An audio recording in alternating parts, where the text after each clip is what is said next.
Typically, all other conditions being equal,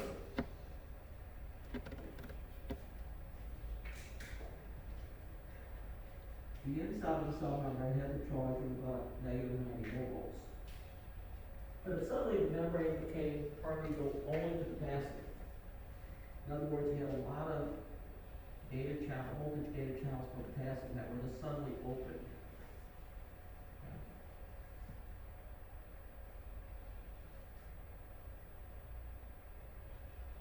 And what would happen is that potassium would begin to leave the cell, like this.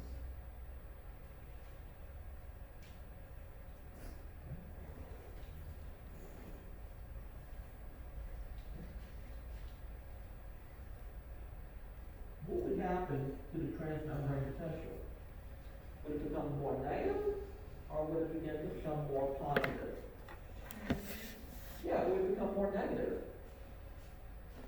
So that negative 90, as a result of this movement, this passive diffusion of potassium, may drop lower. It may drop down to negative 96. Okay?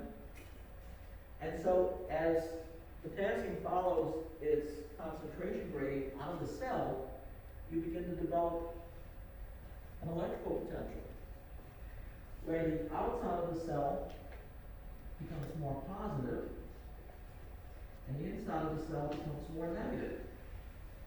And these positively charged potassium ions start to develop an attraction, electrical affinity toward the inside of the cell. So as more and more potassium moves to the outside, the greater negative gradient on the inside begins to attract those potassium ions back. Does that make sense? And so that electrical gradient begins to oppose the chemical gradient. You'll reach a point that as this electrical gradient builds, it will exactly counterbalance the concentration gradient.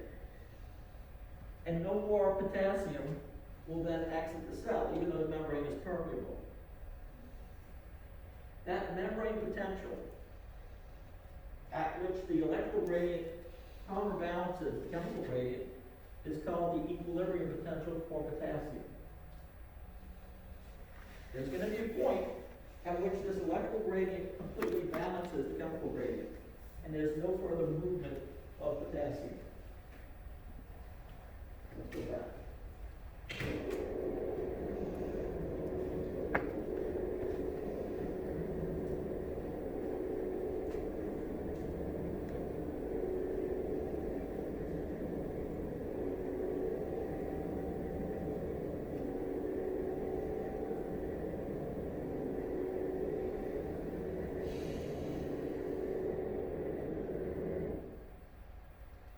So, as potassium leaves the cell, it begins to be attracted back because of those trapped negatively charged proteins and the fact that you have fewer positively charged ions inside the cell. At that equilibrium, the electrical and diffusion forces, or the electrical and the chemical gradients, are equal and opposite. Okay?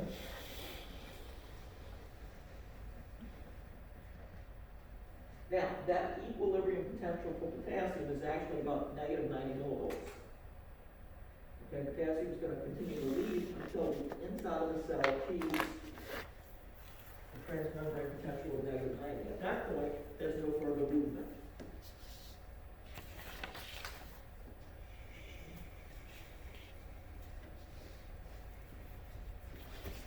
So, if this membrane were completely permeable simply to potassium will tend to move out. And as it moves out, what's happening?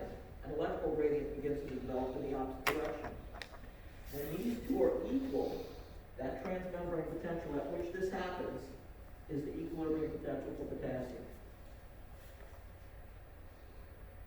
So just to read what it says down here, it says, suppose the membrane was freely permeable to just potassium. Potassium equilibrium potential is the membrane potential at which the electrical force tending to pull potassium back in exactly balances the concentration gradient tending to push potassium out. We represent this equilibrium potential by a capital E with a subscript K for potassium. It's typically 90 millivolts. Now you may recognize that negative 90 millivolts happens to be a typical resting membrane potential, or close to a typical resting membrane potential. That's not a coincidence. At rest, the cell is mostly permeable only to potassium. So the transmembrane potential gravitates toward that equilibrium potential for potassium.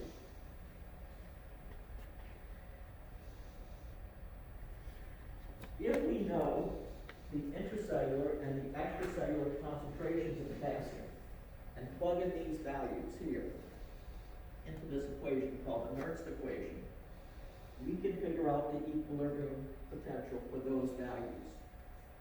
So if we drew blood on you guys, and let's say on Ruth, we got a serum sodium concentration of 140 milliequivalents. That would go here, under the potassium concentration on the outside. Okay? And we put, I'm sorry, it wouldn't be 140, it would be like 4 milliequivalents. So it would be 4. Here would be the intracellular concentration, which might be 130. Well, we can plug in those values, and you can calculate the equilibrium potential for potassium. And you'll have to do that. It's not hard. You just use a calculator. It's negative 61 times the log of this product here.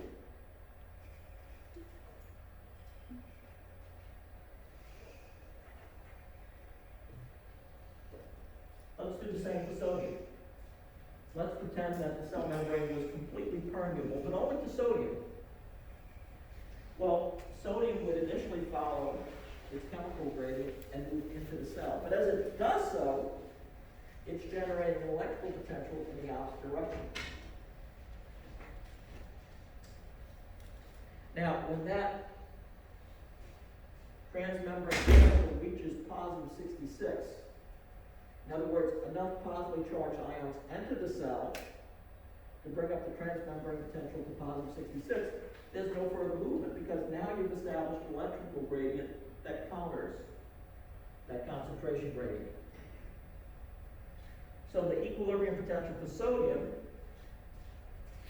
which would be expressed like this, is equal to about positive 66 millivolts. So that means if suddenly you simply opened up all the voltage gated channels for sodium, sodium would then diffuse into the cell, and the membrane potential would go from negative 90 up to positive 66.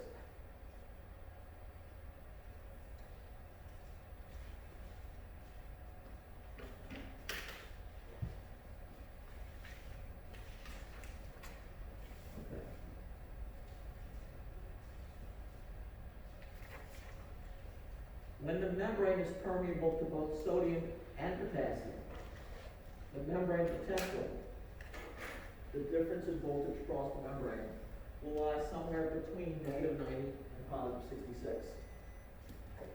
Okay? The actual membrane potential that exists at any moment of time depends upon the relative permeability of the membrane to potassium and sodium. It really depends upon the balance between the number of open voltage-gated sodium channels and the number of open voltage-gated potassium channels. That's going to determine whether the transmembrane potential is closer to the equilibrium potential for potassium or closer to the equilibrium potential for sodium. So the more permeable it is to potassium as opposed to sodium, okay, the closer the transmembrane potential is going to be to negative 90.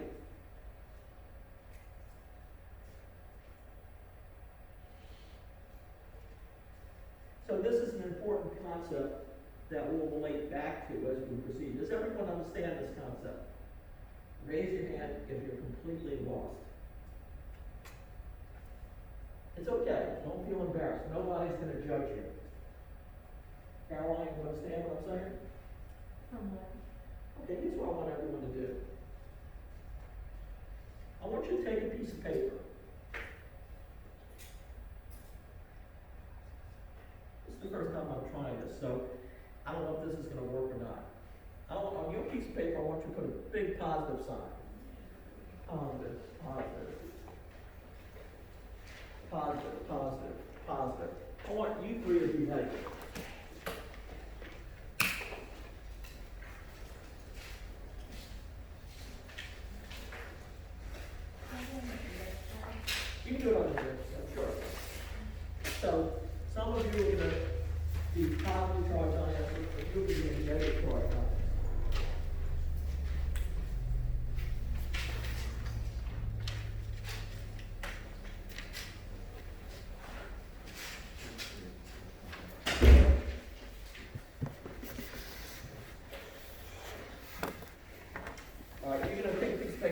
positive sign on it.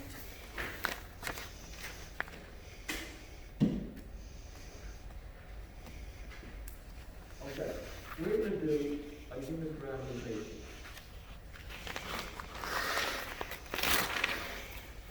I want all the negative charges. I want you all to come up here. Socially distance yourselves. Come up here. All three of you negative charges.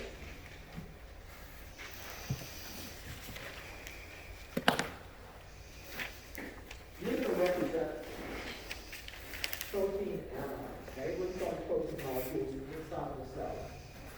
So space yourself out. Y'all are all negative. Can't do it. All right. Now, this is going to be the cell membrane. Anything on this side of the cell membrane is going to be the extracellular environment. Now, we have some positive charged ions on the inside of the cell, particularly potassium ions. So, I want 1, 2, 3, 4, you 4 to come up here. And kind of distance yourself. If y'all are going to be on the inside of the cell, you have to be potassium ions. And show me your charge. Don't be afraid. Now, you 3, I want you to stand outside the cell here. You have positive charges also, but you're mostly sodium or maybe one of these calcium. Okay? Now, let's suppose that this is a gate here. Or maybe it represents multiple potassium gated channels. And let's say the membrane becomes freely permeable with potassium. All of these gates open. Then what happens? Potassium is going to follow its concentration gradient and move out of the cell. Okay? Not all of it, but a lot of it will. Stop right there. Now, the inside of the cell has fewer positive charges. It has a relative increase in negative charge. Opposites attract. You are looking back inside the cell with longing and saying, look at that negative charge. That's attractive. And so you're kind of beginning to gravitate back. You just walked out, but you kind of have that's the voltage gradient now that's starting to pull you back. So at a certain point, this voltage gradient that's building up is going to be equal and opposite. And that's the potassium equilibrium potential. Okay, so we said that for a typical cardiac cell, it might be around -90, -96, something in that range.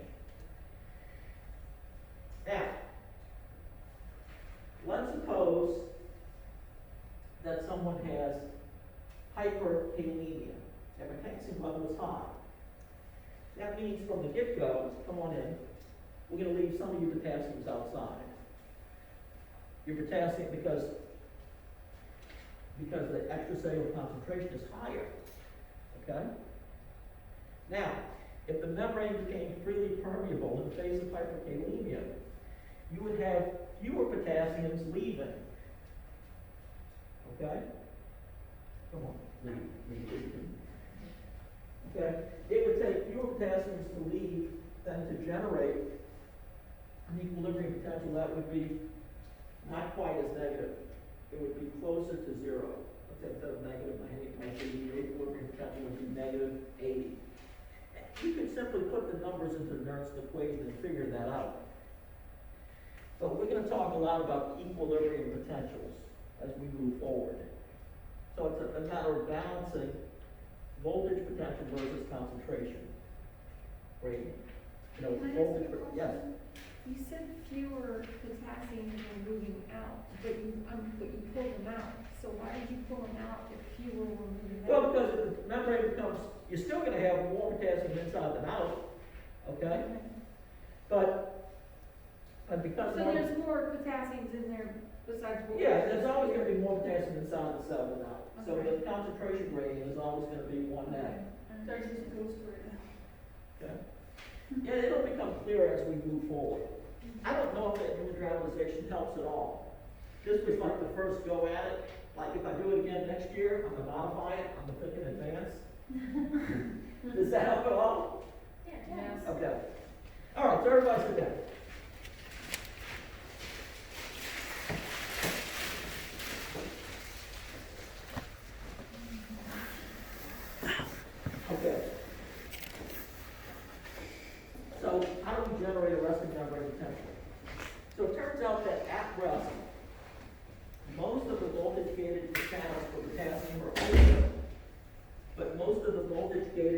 the sodium are closed.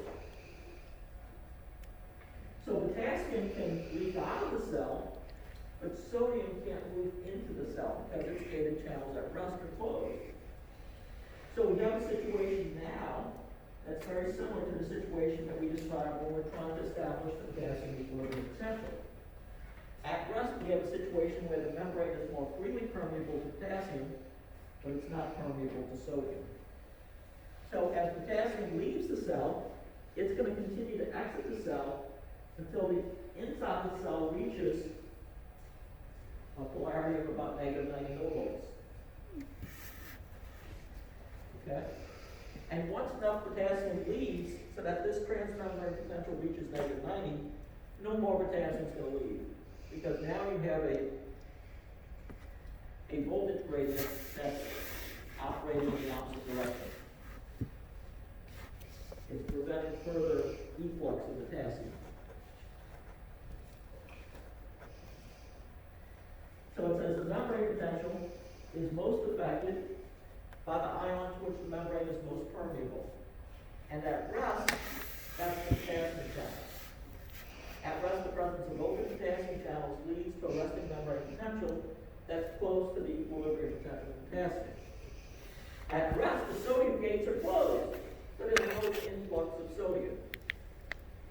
This RMP, when you see these initials, the first thing you should think of is Robert Martin Pinner. That's my name.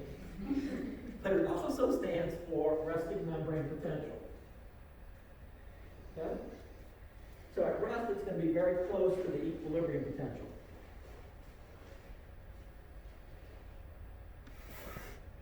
Okay. We're going to come back to that concept.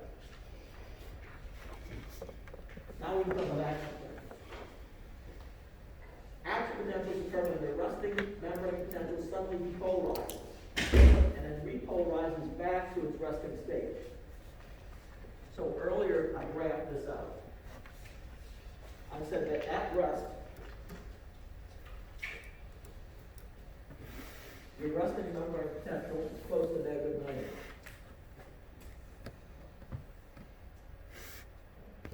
We'll put negative 90 down here. We'll put 0 here. We'll put this. Okay. So this is the resting membrane potential. It says an action potential occurs when the membrane potential suddenly depolarizes. So it depolarizes by no longer becoming polar, by moving back up towards 0, and it will even surpass 0 like this. Okay? And then to reset, the membrane repolarizes like this. So you have a phase of depolarization and repolarization. Together, they're called an action potential. So when a cell depolarizes and repolarizes, we can graph that activity. And the graph is what's called an action potential.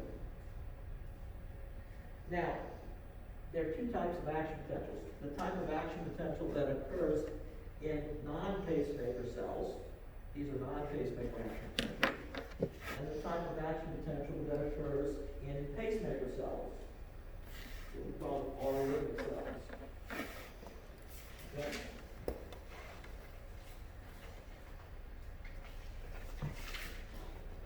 This is the type of action potential where there is a stable resting membrane potential that occurs in non-pacemaker cells.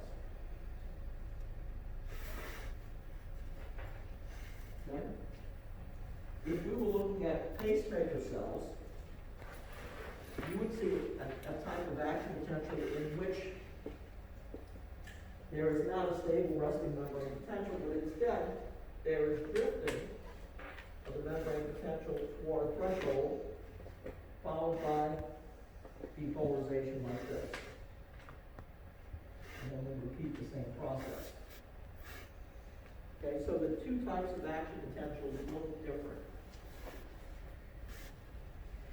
In non-pacemaker cells, the depolarization event, moving from from -90, let's say to +30, is brought about by the influx of sodium through voltage-gated channels.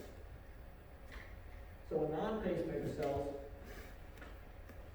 this event here, depolarization, is brought about by the influx of sodium.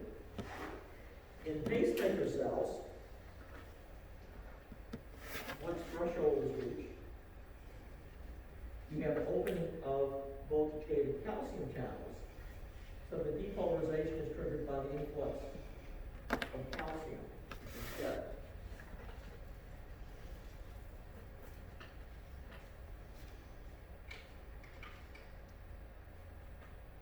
So they're different. Okay.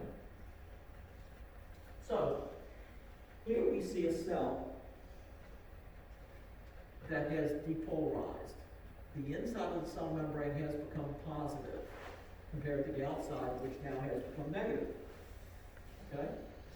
So, for example, this cell, let's suppose this is a resting myocardial cell, contractile cell. These cells branch, as we see here, and they're connected to neighboring cells through gap junctions. Okay? If this cell depolarizes, it's a typical resting non-pacemaker cell, it depolarizes because suddenly voltage-gated sodium channels have opened, allowing the influx of more positive charges. So the inside of the cell becomes positively charged.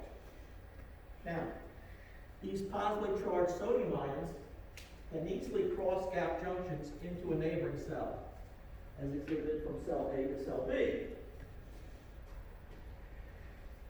When those sodium or other positively charged ions move from cell A to cell B, what happens to cell B is that its resting membrane potential changes a little bit. It becomes somewhat depolarized. And if it reaches threshold, which is about -55 millivolts, that change in membrane potential is going to trigger opening of voltage-gated sodium channels. So suddenly, with the influx of positively charged ions, voltage-gated sodium channels are going to open, and suddenly sodium is going to flood into cell B, and it's going to generate an action potential. So the action potential is going to be carried from one cell to the next in this way.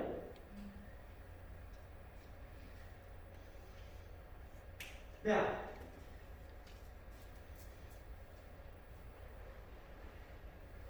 so as sodium enters into the proximal portion of cell B, this part of the cell membrane becomes positively charged. These positively charged ions become attracted to negatively charged ions further down the cell.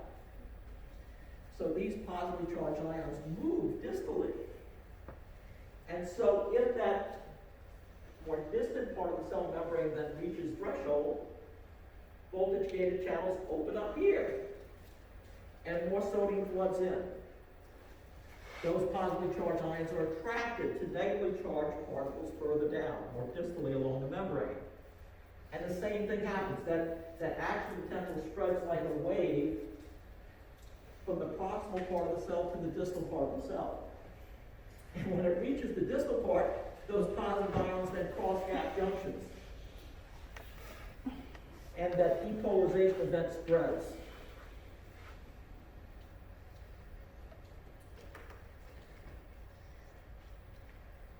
What?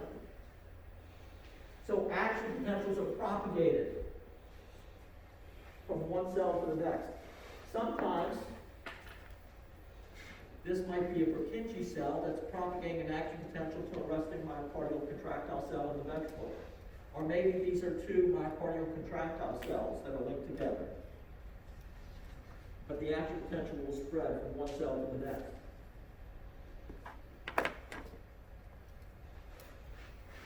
Let's talk about those gap junctions. Gap junctions are formed by connexins. Connexins are structures. Here we see them in cross-section made up of proteins. And these are transmembrane proteins that are linked together to form a lumen in the center. The connexins along neighboring cells match up to form a channel. junctions. A gap junction, rather. Okay? So one gap junction is composed of two connections which cross this intracellular space and allow ions to cross from one cell to the next. The individual proteins that make up a single connexin is called a connexin. The I instead of no. But these are the structures embedded within the intercalated disc that allow movement of ions from one cell into the next. These are always open.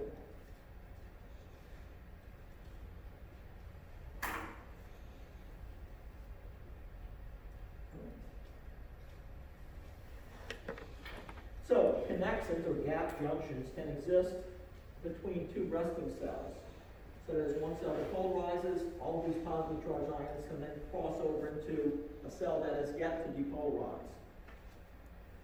Or, gap junctions can exist between cells of the conduction system, like Purkinje fibers, and regular resting myocardial cells. Or, connexins can exist between the cells of, let's say, the SA node and a resting myocardial cell. So these are just channels through which ions can pass, propagating action potentials.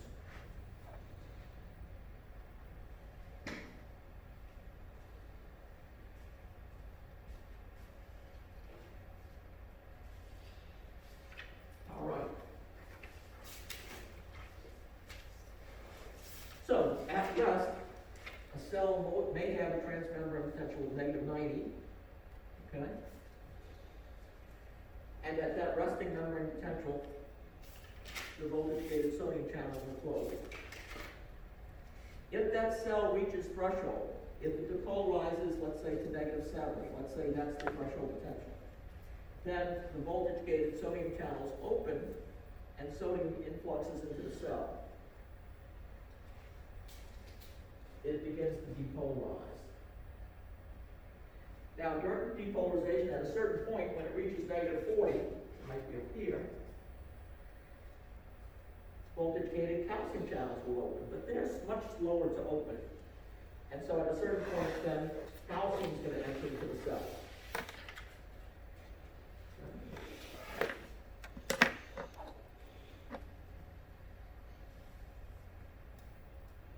Now, by the time we reach the depolarized to about 10 millivolts, okay, those sodium ions that are flooded into the cell, okay, are beginning to cross gap junctions into the next cell.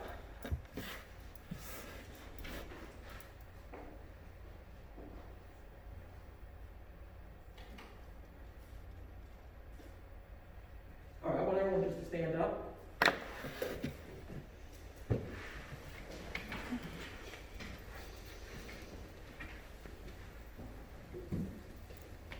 We just need to relax a little bit. Perhaps we need a competition. Anybody wants to compete?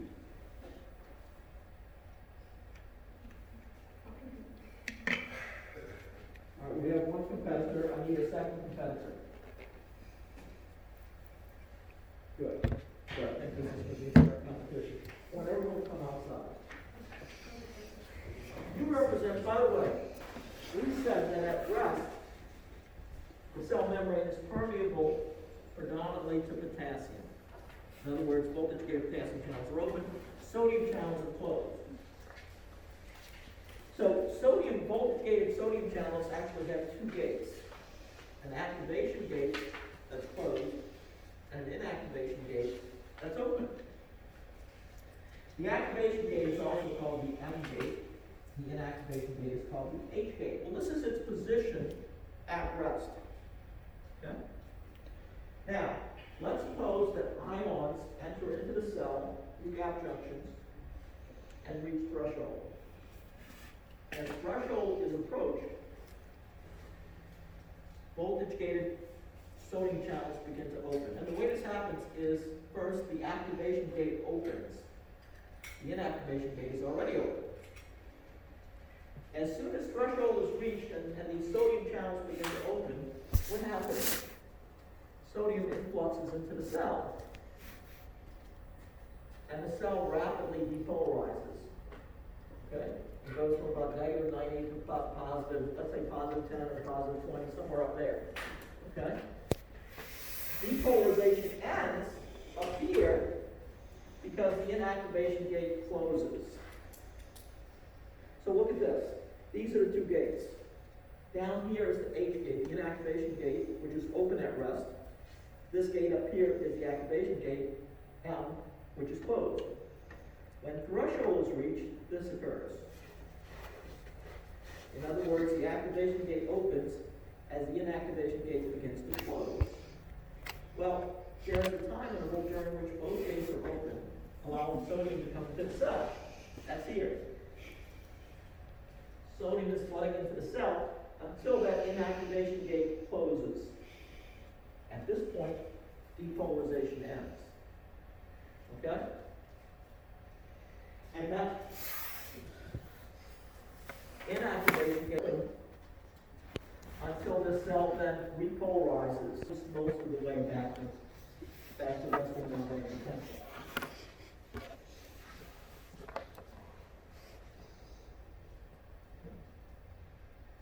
So again, on the resting condition, most muscle cells have a resting membrane potential near negative 90 millivolts. At this resting membrane potential, the inactivation gate is open, but the activation gate, or M gate, is closed. Okay?